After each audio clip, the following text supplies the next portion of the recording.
तो सबसे पहले कैश स्पेस में जिस तरह के नंबर्स आ रहे हैं, रिजल्ट हैवी वीक हमें लगता हुआ दिख रहा है। 25 से ज्यादा कंपनियां जो है अपने नंबर्स आज डिक्लेयर करेंगी, जिसमें कैश स्पेस में अगर आप देखें तो Arvind limited, V Guard, Tirumalai chemicals, साथ ही शादा क्रॉपकेम, मोल्टेक पैकेजिंग जो हमने आपको पहले नतीजे आएंगे कमाई कराएंगे में बताया था, तो यहाँ पर इन सब स्टॉक्स में आपको नजर रखनी होगी।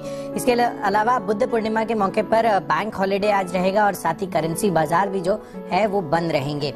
महाराष्ट्र कैबिनेट की आज अहम बैठक भी होने वाली है, जहां पर लॉकडाउन चरणों पर मिलने वाली जो छूट है उस पर फैसला संभव है। तो देखना होगा कि किस तरह के वहां पर डिसीजंस लिए जाते हैं अनलॉकिंग के हिसाब से। साथ ही वेल्सपन इंडिया बाईबैक, इस पर अपडेट है। 120 रुपए प्रति शेयर के दाम पर यह बाईबैक है और 200 करोड़ के बाईबैक की जो है आज रिकॉर्ड डेट है, तो यहाँ पर आपको नजर रखनी है। और पोस्ट मार्केट नंबर्स भी आए हैं, जहां पर कैश स्पेस से थर्मैक्स लिमिटेड नंबर्स काफी बेहतरीन लग रहे हैं। 4.8% से बढ़कर 8.9% के मार्जिन। साथ ही कंपनी का मुनाफा 40 करोड़ से बढ़कर 107 करोड़ पर आता हुआ दिखा है और 7 रुपए प्रति शेयर का डिविडेंड का भी ऐलान किया है।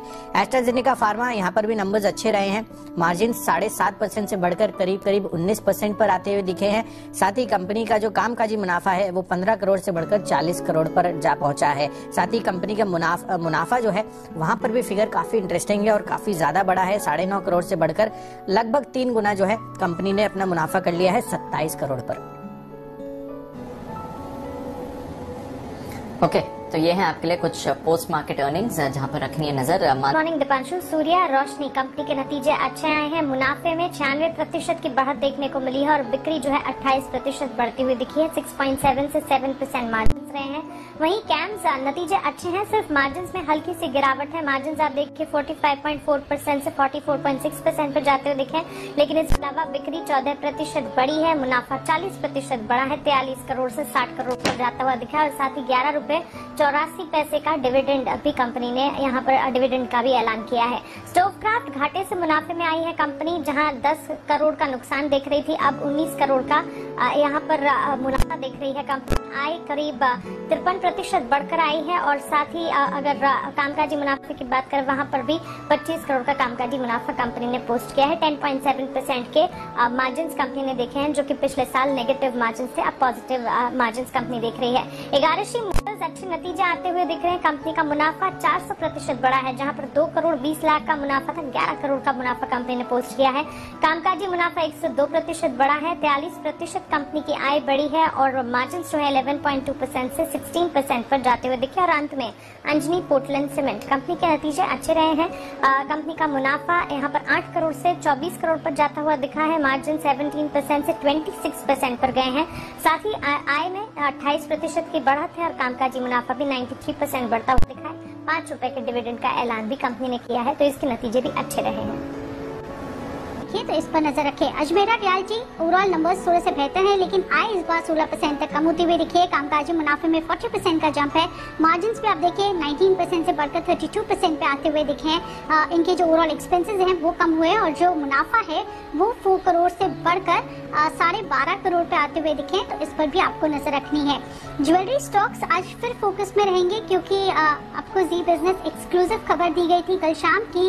सूत्रों के हवाले से खबर आ रही है कि अब 20 कैरेट और 24 कैरेट गोल्ड पर भी हॉलमार्किंग करनी जरूरी होगी। पहले सिर्फ 22 कैरेट, 18 कैरेट और 14 कैरेट के लिए अनिवार्य था, लेकिन अब 22 कैरेट और 24 कैरेट भी इसमें शामिल होते हुए दिखेंगे। इसके साथ ही गरवारे पॉलिएस्टर लिमिटेड, इस स्टॉक पर आपको फोकस करना है, जहां पे कंपनी ने अपना नाम बदल दिया है।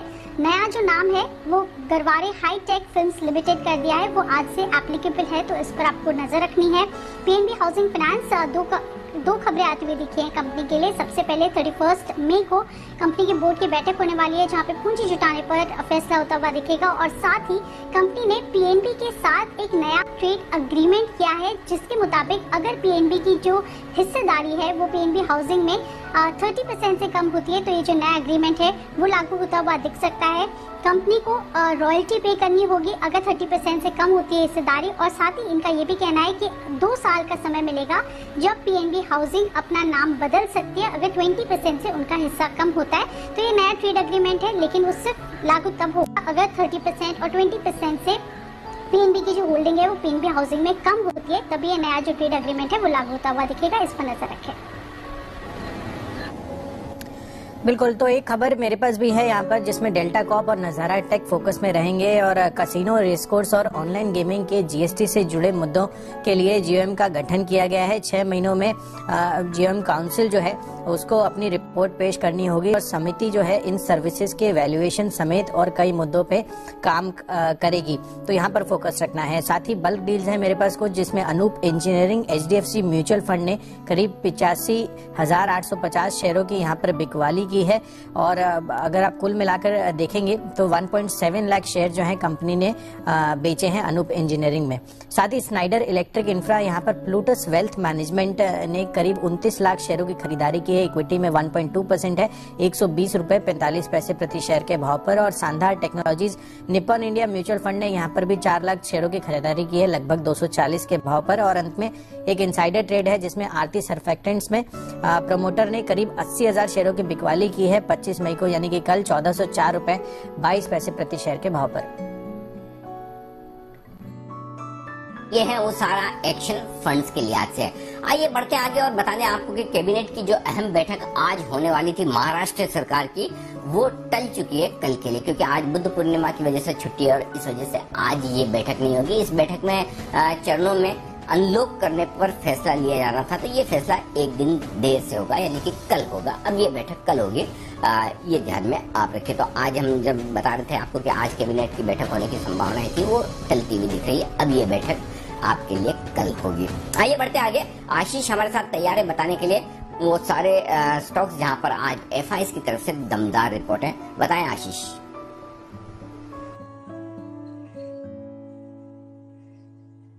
Good morning sir. सबसे पहले देखिए अल्केम लैब्स जहाँ पर जेपी मॉर्गन की रिपोर्ट आई है, ओवरवेट की रेटिंग को बरकरार रखा है, लक्ष्य 3,330 से बढ़ाकर 3,375 कर दिया। जेफरीज भी खरीदारी की राय दे रहे हैं, 3,392 से लक्ष्य इन्होंने घटाकर 3,361 के आसपास कर दिया है। इसके अलावा इमामी यहाँ पर भी नजर रखिएगा, जेफरीज की रिपोर्ट आई है, खरीदारी की राय को बरकरार रखा है 610 रुपए के लक्ष्य के लिए। वहीं सीएलएस से आउट परफॉर्म की रेटिंग दे रहे 520 रुपए के लक्ष्य के लिए।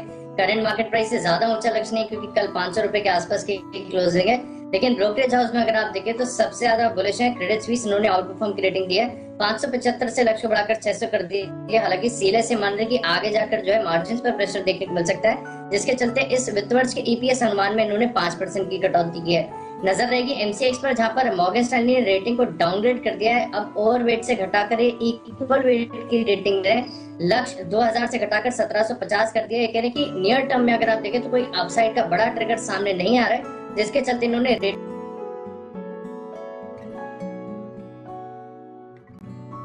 भी घटाई है और सबसे टारगेट प्राइस भी डिक्रीज किए हैं। थर्माक्स नतीजे तो काफी बढ़िया, लेकिन मैक्वारी अभी नहीं बदल रहा है, इन्होंने अंडरपरफॉर्म रेटिंग बरकरार रखा है 830 रुपए के लक्ष्य के लिए 1408 की क्लोजिंग है। बजाज इलेक्ट्रिकल्स यहाँ पर नतीजा असर देखने को मिलेगा, मॉर्गन स्टैनली की रिपोर्ट है, ओवरवेट की रेटिंग को बरकरार रखा है करीब 1480 रुपए के लक्ष्य के लिए, 1130 कल की क्लोजिंग है। भारतीय एयरटेल मैक्वारी की रिपोर्ट है, अच्छी रिपोर्ट है, जहां पर आउट परफॉर्म की रेटिंग को बरकरार रखा है 742 रुपए के लक्ष्य के लिए, 526 कल की क्लोजिंग है। और ये मान लीजिए कि जियो के मुकाबले अगर आप देखें तो प्योर टेलीकॉम प्ले है भारतीय एयरटेल, और आगे जाकर जियो पे के मुकाबले अगर आप देखें तो जो इनके एआरपीयूज हैं यहाँ पर बढ़िया ग्रोथ देखने को मिलेगी।